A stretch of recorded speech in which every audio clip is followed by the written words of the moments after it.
அனைவருக்கும் வணக்கம். 2026ஆம் ஆண்டினுடைய முதல் சந்திர கிரகணம், அதாவது இப்போதான் பிப்ரவரி 17ஆம் தேதி சூரிய கிரகணம் நடந்து முடிந்திருக்கு. இந்த நேரத்தில் 15 நாட்கள் இடைவெளியிலே சந்திர கிரகணம் வருது. இந்த கிரகணத்தால் என்னென்ன மாதிரியான மாற்றங்கள் ஏற்பட போகிறது அப்படிங்கிறது தான் நம்ம பார்க்குறோம். ஒவ்வொரு வருஷமே இந்த சந்திர கிரகணம் சூரிய கிரகணம் அப்படின்னு பார்த்தீங்கன்னா ரொம்ப முக்கியத்துவம் கொடுத்து பார்க்குறோம். காரணம் இது ஜோதிடத்தின்படி அப்படின்னு பார்க்கும்போது பல ராசிகளுக்கு நன்மையும் சில ராசிகளுக்கு தீமையும் கொடுக்கக்கூடியதாக இருக்கும் அப்படின்னு சொல்கிறாங்க. முக்கியமாக இந்த சந்திர கிரகணம் அப்படின்னு பார்த்தீங்கன்னா ஆன்மீக ரீதியாகவும் சரி, ஜோதிட ரீதியாகவும் ரொம்பவே முக்கியத்துவம் பெற்று வருது. இந்த கிரகணத்தின் போது இந்த சந்திர கிரகணத்தின் போது சிம்ம ராசியில் கேதுவோடு சந்திரன் இணைவதால் சில ராசிக்காரர்களுக்கு பாதிப்பு ஏற்படலாம் அப்படின்னு சொல்லப்பட்டிருக்கு. இது இந்தியாவில் தெரியக்கூடிய பகுதி நேர முழு சந்திர கிரகணம் அப்படின்னு சொல்கிறாங்க.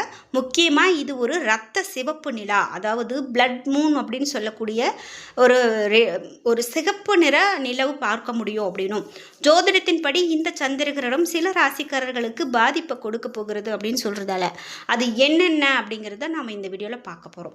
வீடியோ கண்டிப்பாக உங்களுக்கு ரொம்ப பயனுள்ளதாக இருக்கும். கடைசி வரைக்கும் ஸ்கிப் பண்ணாமல் பாருங்கள். இந்த வீடியோவை பார்க்கக்கூடிய நீங்கள் 12 ராசியில் என்ன ராசிக்காரங்க என்பதை மறக்காமல் கீழே கமெண்ட் பாக்ஸில் பதிவிடுங்க. வீடியோ உங்களுக்கு பயனுள்ளதாக இருக்கும். நீங்கள் இன்னும் உற்சாகம் டிவி சேனலை சப்ஸ்கிரைப் பண்ணாமல் இருந்தால் சப்ஸ்கிரைப் பண்ணிக்கோங்க. கூடவே இருக்க பெல் ஐக்கானை மறக்காமல் கிளிக் பண்ணிடுங்க. வாங்க வீடியோக்குள்ளே போகலாம். இந்த வீடியோ பார்த்துட்டு இருக்கக்கூடிய உங்களுக்கு வாழ்க்கையில் நிறைய தடைகள் இருக்கா?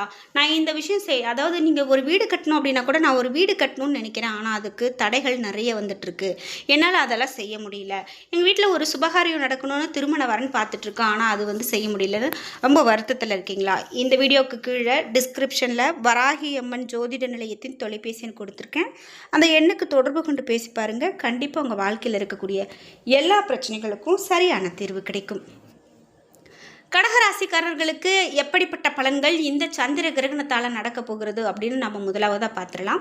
சரி, இந்த சந்திர கிரகணம் எப்போது நடக்க இருக்கிறது அப்படின்னு பார்த்தீங்கன்னா, முக்கியமாக இந்த கிரகணம் வரக்கூடிய மார்ச் மாதம் 3ஆம் தேதி நடக்கக்கூடிய கிரகணமாக இருக்குது.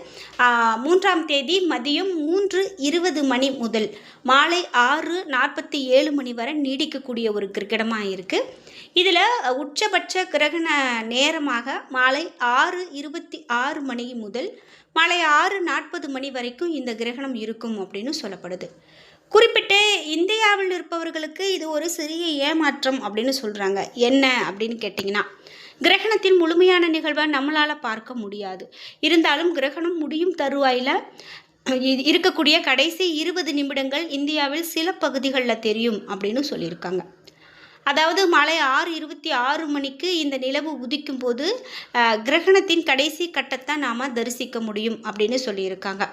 அதாவது முழுமையாக பார்க்க முடியாது அப்படின்னு சொன்னாலும் கடைசி நேரத்தில் இந்தியாவில் காட்சி தருமாம். இந்தியாவின் கிழக்கு மற்றும் வடகிழக்கு மாநிலங்களில் இது ஓரளவுக்கு தெளிவாக தெரியக்கூடிய கிரகணமாக இருக்கும் அப்படின்னு சொல்கிறாங்க. சரி, இந்த மார்ச் 3ஆம் தேதி இந்த கிரகணம் தெரிகிறதா அப்படிங்கிறது நாமளும் பார்க்கலாம். சரி, முதலாவதாக கடகராசிக்காரர்களுக்கு இந்த சந்திர கிரகணத்தின் மூலமாக ஜோதிட ரீதியாக என்ன மாதிரியான பலன்கள்லாம் சொல்லப்படுகிறது அப்படின்னு பார்த்தீங்கன்னா, ஜோதிடத்தின்படி கடகராசிக்காரர்களுக்கு சந்திர கிரகணத்தால் மன அழுத்தம் அதிகரிக்கலாம். அதாவது சாதாரண நாட்களை காட்டிலும் இந்த நேரத்தில் மன அழுத்தம் கொஞ்சம் அதிகமாகவே இருக்கும் அப்படின்னும், நீண்ட காலமாக நினைத்த செயல்கள் நினைத்த காரியங்களை உங்களால் இந்த நேரத்தில் செய்ய முடியாமல் கூட போகலாம். அதே போல் உங்களுக்கு இதை நினைத்து நீங்கள் அதிகமாக கவலைப்படுவீங்க. மேலும் வாகனம் வாங்க வேண்டும் என்ற யோசனை இருந்தால் அதை தள்ளி போடுறது ரொம்பவே நல்லது.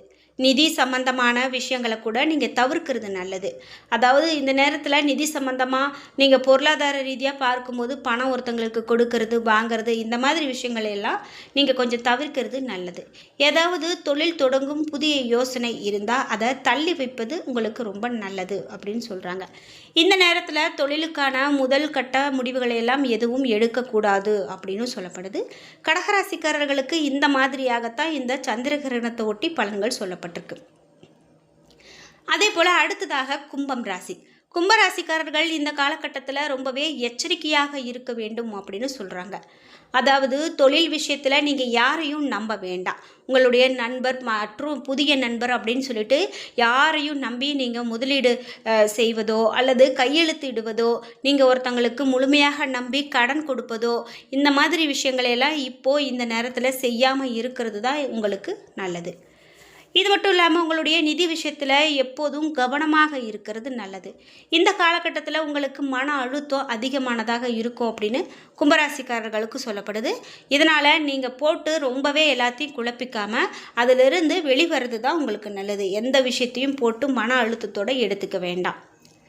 இதோடு சிறிய கவனக்குறைவு கூட உங்களுக்கு பெரிய பிரச்சனைகளுக்கு வழிவகுக்கலாம் அப்படின்னு சொல்கிறதால எந்த ஒரு விஷயத்திலுமே நீங்கள் கவனத்தோடு இருக்கிறது நல்லது. இது எப்போவும் சாதாரணமாக நடக்கிறது தானே அப்படின்னு சொல்லி நீங்கள் கவனக்குறைவாக இருக்கக்கூடாது. ஒவ்வொரு விஷயத்தையுமே யோசித்து சிந்தித்து செயல்பாடு செய்கிறது தான் உங்களுக்கு நல்லது. எடுத்தேன் கவிழ்த்தன்னு யோசிக்காமல் எந்த விஷயத்தையும் செய்கிறது, நீங்கள் யோசிக்காமல் மற்றவங்க கிட்ட 1க்கு 2 முறை யோசிக்காமல் எந்த ஒரு வார்த்தையும் பிரயோகப்படுத்துறது, இதெல்லாம் செய்யக்கூடாது. இதே போல் மீனராசிக்காரர்கள் உடல்நல பிரச்சனைகளை சந்திக்க நேரிடலாம். மீனராசிக்காரர்கள் உங்களுக்கு உடலில் சின்ன சின்ன பிரச்சனைகள் ஏற்படலாம், கை கால் வலி ஏற்படலாம். அது மாதிரியான ஆரோக்கிய குறைபாடுகள் இந்த காலகட்டத்தில் இருக்கிறதுக்கான வாய்ப்பு அதிகமாக இருக்குது அப்படின்னு சொல்லலாம்.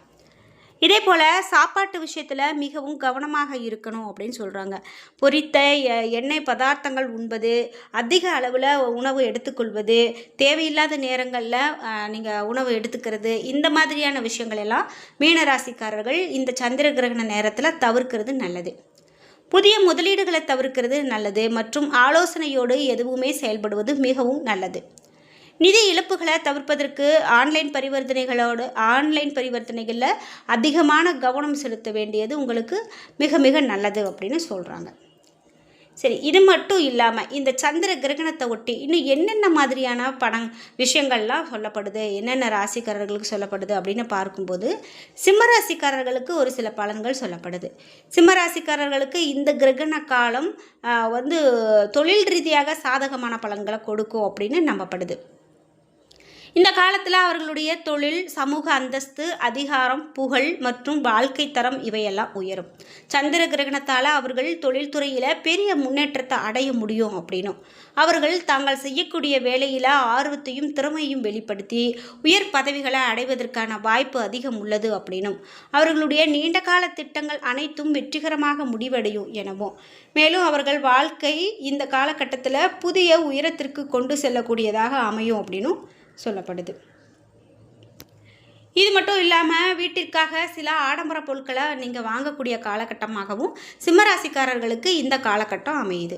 குடும்பத்தில் நல்லிணக்கம் நிலவக்கூடியதாகவும், மேலும் அவர்கள் வாழ்க்கை துணையோடு தரமான நேரத்தை செலவிட முடியும் அப்படின்னும் சிம்மராசிக்காரர்களுக்கு இந்த நேரம் சொல்லப்படுது. இதோடு மட்டும் இல்லாமல் இன்னும் தனுசு ராசிக்காரர்களுக்கு என்ன மாதிரியான பலன்கள்லாம் சொல்கிறாங்க அப்படின்னு பார்த்தீங்கன்னா, தனுசு ராசிக்காரர்கள் சந்திர கிரகணத்தின் போது பல்வேறு நன்மைகளை அனுபவிக்க போகிறார்கள் அப்படின்னும், இந்த காலகட்டத்தில் தனுசு ராசிக்காரர்களுக்கு நிதி ரீதியாக பல நன்மைகள் கிடைக்கும் எனவும், அலுவலகத்தில் மூத்த அதிகாரிகளுடனான உங்களுடைய உறவுகள் கணிசமாக மேம்படும் எனவோ, உங்களுடைய வாழ்க்கையில் இதுவரைக்கும் இருந்து வந்த பிரச்சனைகள் முடிவுக்கு வரும், வாழ்க்கையில் மகிழ்ச்சி நிறைந்திருக்கும், மேலும் நீங்கள் குடும்பத்தோடு தரமான நேரத்தை செலவிடக்கூடிய காலகட்டமாகவும் தனுசு ராசிக்காரர்களுக்கு இந்த காலகட்டம் அமையப்போகுது. கல்வித்துறையில் மாணவர்கள் இருக்கிறாங்க, அதே போல் மாணவர்கள் சிறந்த ஒரு பலனை இந்த நேரத்தில் அடையக்கூடிய ஒரு காலகட்டமாக இருக்கும் அப்படின்னு எதிர்பார்க்கலாம். குறிப்பிட்ட இந்த கிரகண நேரத்தை பொறுத்து குழந்தைகளால் ஏற்படக்கூடிய பிரச்சனைகள் கூட இப்போது உங்களுக்கு முடிவுக்கு வரும் மற்றும் அவர்களுடைய விருப்பங்கள் நிறைவேறும் அப்படின்னும், வணிகர்கள் தங்களுடைய வியாபாரத்தில் நிறைய வெற்றிகளை காணக்கூடிய ஒரு காலகட்டமாகவும் இந்த காலகட்டம் அமையப்போகிறது அப்படின்னா அது மிகையாகாது. அந்த வகையில் இந்த 2026ஆம் ஆண்டினுடைய முதல் சந்திர கிரகணம் இப்படி ஒரு சில ராசிக்காரர்களுக்கு மிக பெரும் மாற்றங்களை தர இருக்கிறது அப்படின்னு சொல்லலாம். அதாவது ஒரு சில ராசிக்காரர்களுக்கு அதிர்ஷ்டத்தை கூட கொண்டு வரக்கூடிய கிரகணமாக அமையலாம் அப்படின்னு சொல்லப்படுது. என்ன நண்பர்களே, இன்றைக்கி வீடியோவில் சந்திர கிரகணத்தால் ஒரு சில ராசிக்காரர்களுக்கு என்னென்ன மாதிரியான பலன்கள் அப்படின்னு தெரிஞ்சுக்கிட்டோம். இந்த வீடியோ கண்டிப்பாக உங்களுக்கு ரொம்ப பயனுள்ளதாகவும் பிடித்ததாகவும் இருந்திருக்கும். வீடியோ உங்களுக்கு பிடிச்சிருந்தால் லைக் பண்ணுங்கள், ஷேர் பண்ணுங்கள், கமெண்ட் பண்ணுங்கள். நீங்கள் இன்னும் உற்சாகம் டிவி சேனலை சப்ஸ்கிரைப் பண்ணாமல் இருந்தால் சப்ஸ்கிரைப் பண்ணிக்கோங்க. கூடவே இருக்க பெல் ஐக்கானை மறக்காமல் கிளிக் பண்ணிடுங்க. நன்றி வியூவர்ஸ்.